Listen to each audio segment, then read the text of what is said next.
कहाँ हो मेरे पुत्र पुत्री? तुम क्या सोच रहे हो?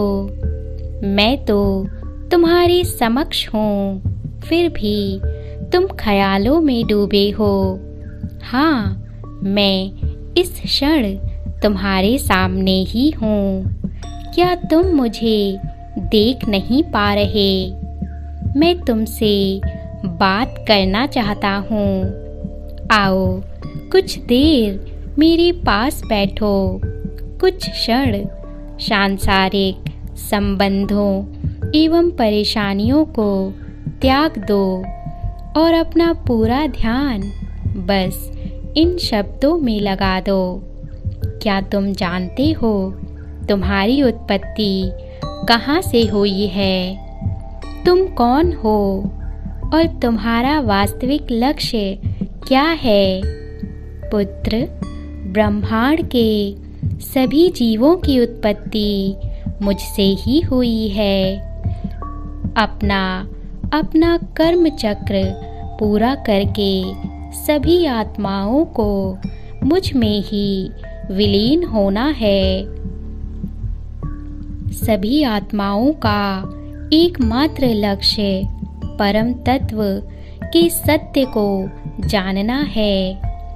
दुख की बात यह है कि सांसारिक चकाचौंध में सभी अपने वास्तविक लक्ष्य से भटक जाते हैं। इसमें उनका कोई दोष नहीं है, क्योंकि उन्हें अपना कर्म चक्र पूरा जो करना है। तुम भी अभी अपने कर्म चक्र में फंसे हुए हो।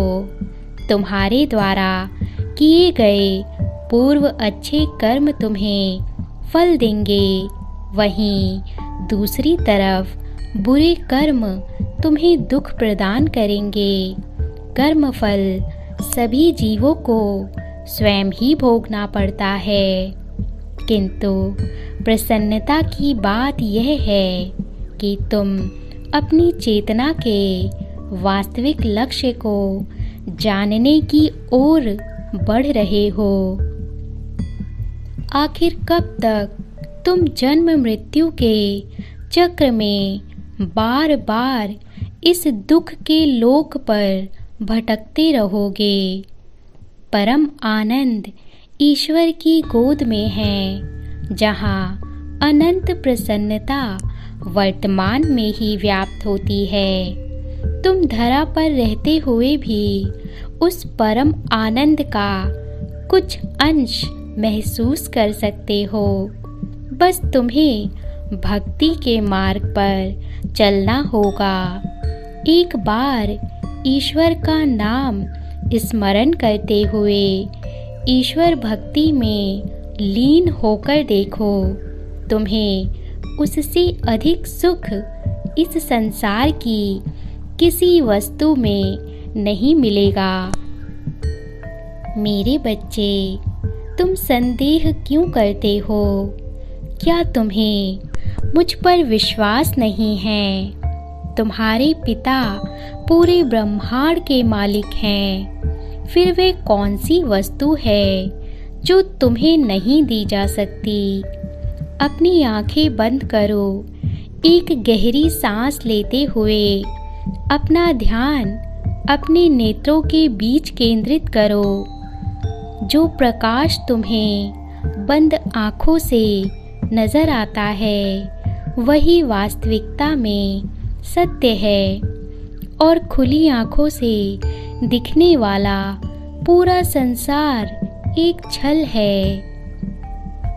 मैं जब भी मार्ग नजर ना आए, जब तुम्हें ऐसा लगे तुम्हारा मार्ग धुंधला हो गया है, तब अपनी आंखें बंद करके अपना पूरा ध्यान नेत्रों के बीच केंद्रित करना एवं मेरा स्मरण करना। ऐसा करने से तुम सदैव सही मार्ग देख पाओगे। अब तो तुम प्रसन्न हो ना? मुस्कुराओ। अब मेरा हाथ थामे रहना। तुम जब मेरा ध्यान करोगे, मुझे अपने समक्ष ही पाओगे।